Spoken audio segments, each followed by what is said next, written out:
In today's episode of Two Tall Guys Talking Sales, we're joined by former pro athlete and sales leader Jeff Parris to explore the surprising traits that separate good salespeople from great ones. You'll hear why a motivation to serve, paired with ego drive and relentless curiosity, can transform your entire approach to sales. Jeff, Sean, and Kevin break down how these underrated skills lead directly to better client relationships, stronger teams, and more consistent revenue. If you're serious about leveling up your sales strategy, this is an episode you won't want to miss. All right, everybody out there in listener land, this is not ESPN, but we have a former professional athlete on with us today on the podcast. Jeff Parris, we're excited to have you, mostly because you are another tall, athletic guy that is also a VP of sales. So we got a lot of common ground here, and we're excited to get into it. But first off, Jeff, glad you're here. Thank you. My pleasure. You guys do a great job promoting our industry and our craft, and it's a pleasure and honor for me to be here. So thanks so much for having me today. Sounds good. Jeff, thank you very much for being on, like we talked about. So one of the things we talked about before we started, we're not going to spend a lot of time. Maybe we'll spend some time a little bit at the end, talk about your football career, but let's talk a little bit about the best skills that salespeople can have, and how can VPs or sales leaders, sales managers, how can they make them better? Or maybe we should just talk about what are those skills and tell all the salespeople, hey, you got to step it up and be ready. I'll let you start off with how you want to go.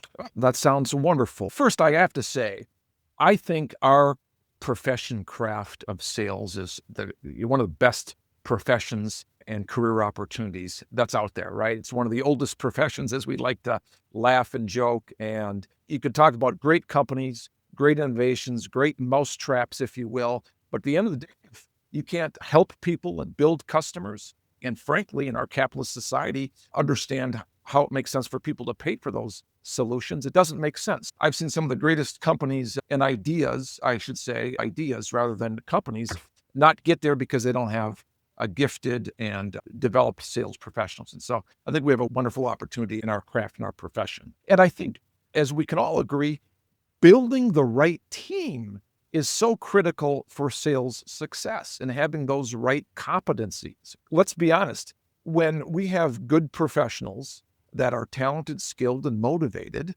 it makes our job of growing a business much more effective than having individuals that maybe sales and the sales profession isn't their calling. And so I'd love to take an opportunity today with obviously both of you to talk about maybe 3 underrated competencies related to sales effectiveness. And I think a sales leader as well as an individual contributor can obviously benefit from some of these underrated competencies.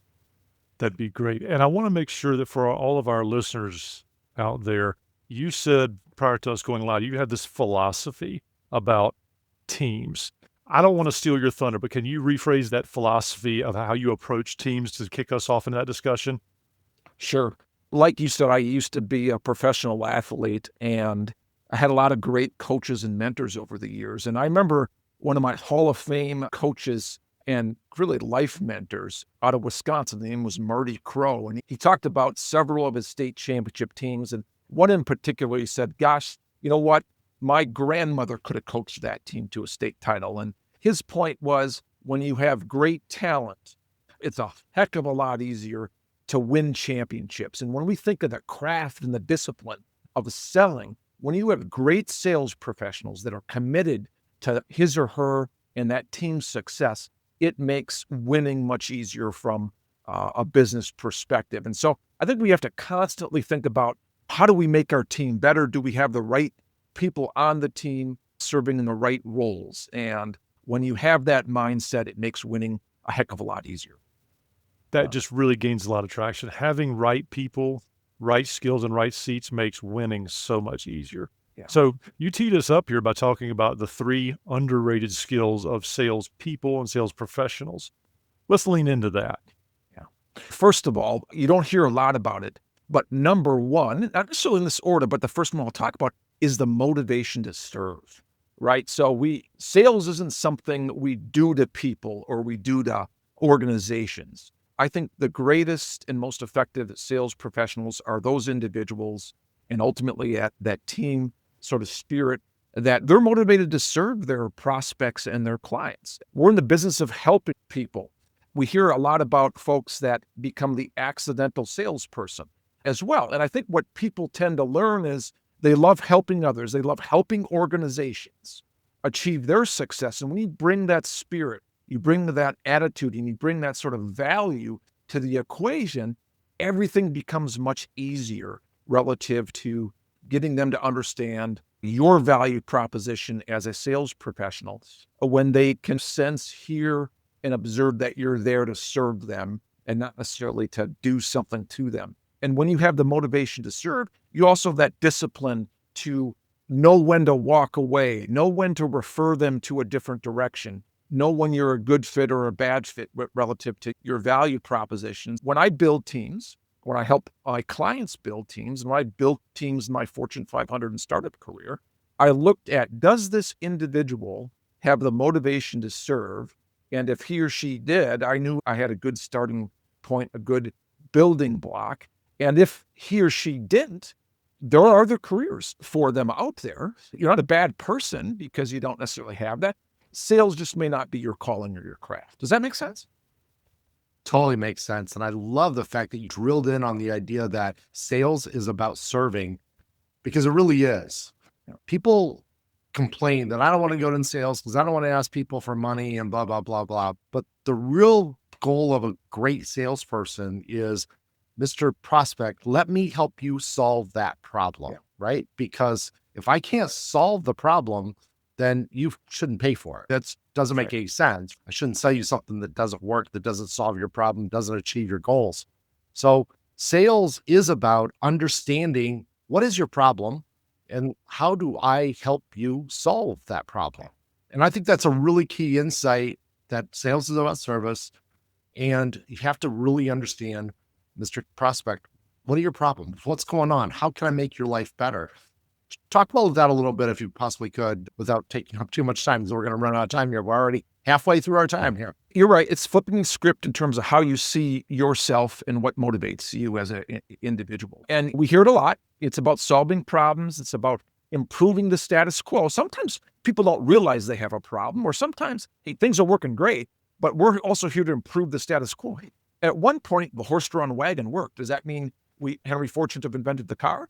So it's about solving problems, about improving the status quo for someone, and that needs to be part of that motivation to serve. And it needs to be an underpinning to that. And so I couldn't agree more. I think when we couple that with someone who, again, sees themselves as wanting to really help somebody out, as Mark Cuban said, sales is about helping others, we have a great starting point. Absolutely. So what's the second most underrated skill of a salesperson? It's ego drive. And again, these aren't the only characteristics, but what I mean by ego drive is there are certain individuals out there that have this motivation to serve, and they derive a high degree of self-satisfaction when they're able to persuade somebody to see how they can help them and serve them. And when you have, and this isn't about being arrogant. I want to make sure it's not egotism, but it's about an ego drive that I'm really motivated, not just with extrinsic rewards, i.e. money. I'm coin operated. Now, those are things that exist, and they are part of good salespeople, but they aren't the panacea, right? And when we talk about Maslow's hierarchy of needs, and now we're getting really philosophical here, but that self-satisfaction an individual takes in getting somebody to see and persuade and derive enjoyment on helping them get to where they need to be is really important. And ego drive is that drive to, I want to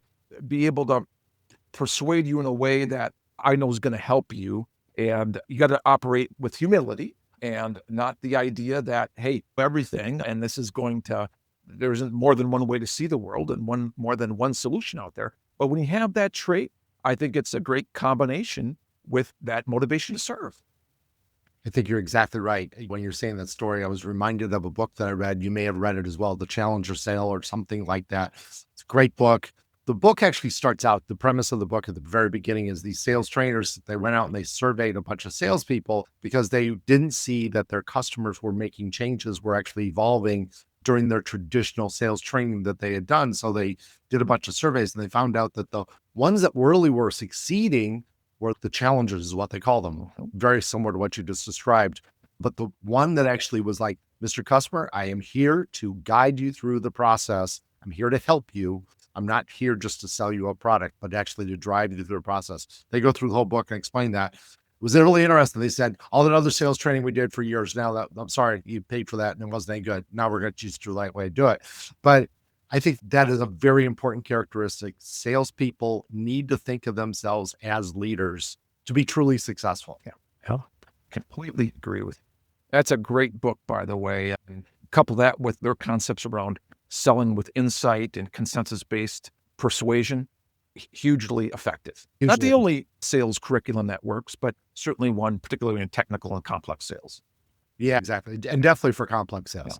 So you said there was 3. Yeah. We just have enough time to kind of maybe squeeze that one in. Yeah. So let's talk about that third one. Can you hit us off? It's curiosity and the willingness to learn, which also dovetails into resilience. And we hear about resilience and grit all the time, but the willingness to learn, to be curious. And guess what?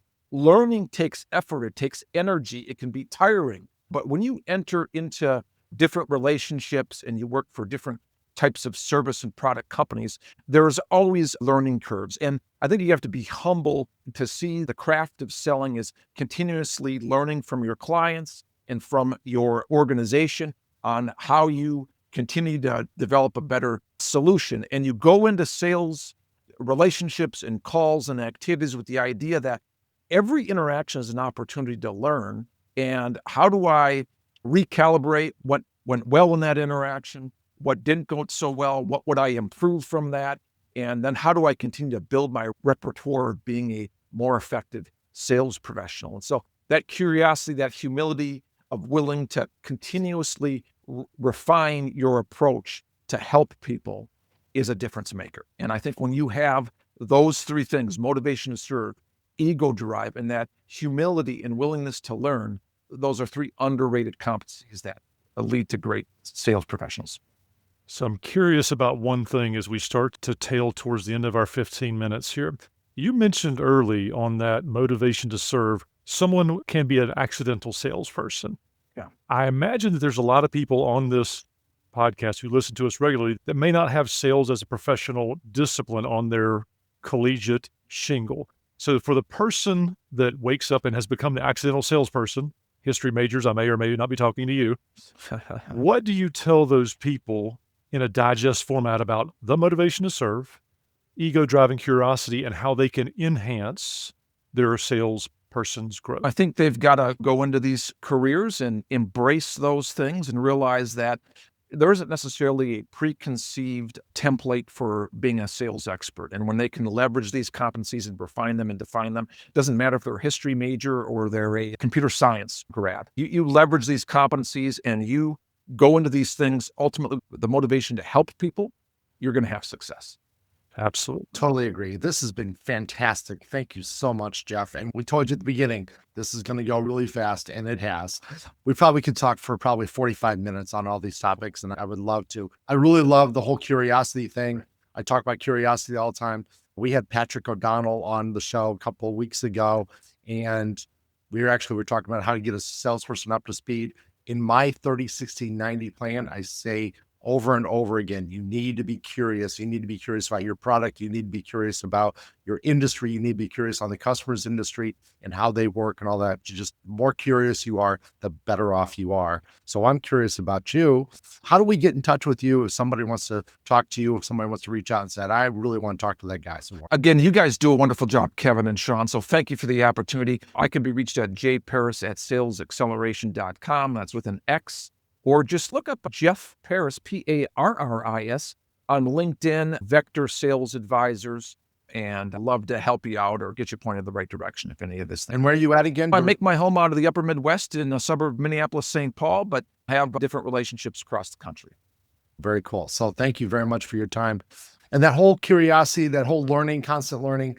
Kevin and I just started B2B Sales Lab, which is a peer-to-peer community. And so listeners are going to hear about that if they keep on listening till a little bit after this episode is over. So thank you very much for being on. All that information, getting hold of Jeff, will be on the notes. So just go down and check him out on LinkedIn and all that stuff will be there. So thank you very much, Jeff. This has been fantastic. I learned a little bit and I hope our listeners did as well. Yeah, thank you guys. I really appreciate it. We hope you enjoyed this episode of Two Tall Guys Talking Sales. If you want to know more about how to improve your sales acumen, if you want to improve your sales performance, if you just want to be better, and if you think you can help others, then consider joining our peer community where we have salespeople, sales leaders, sales managers in a group, helping each other, solving problems, helping each other get more deals, helping each other be more successful in their careers. If you're interested in that, consider taking advantage of our private peer community. Go to b2b-sales-lab.com. Once again, b-sales-lab.com. Look forward to talking to you, and as always, happy selling. What a powerful conversation on the real building blocks of sales success. One of the standout insights was Jeff Parris's deep dive into the concept of ego drive. Not arrogance, but the internal fire to persuade and serve because you truly believe in the value you're bringing. That mindset, when combined with humility and a drive to learn, creates the kind of sales professional who doesn't just hit quota, they build lifelong customer trust. And don't forget the most important actionable takeaway from today's episode. Evaluate your team or yourself on the service, drive, curiosity triad. Ask the hard questions. Are you in it to help? Are you fueled by the challenge? Are you still learning every day? It's simple but powerful, and applying that lens today could reshape how you coach, sell, or build your team. Don't wait until tomorrow. Take action now before the rush of business buries it. If you need help with sales management, sales process design, or growing your company, reach out to Sean or Kevin. Their contact info is right there in the show notes.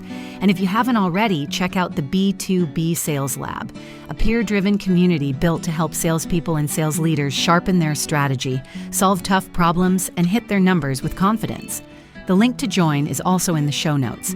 We'll be back next Tuesday, right on time, with another episode packed with insight, experience, and energy to help you sell smarter.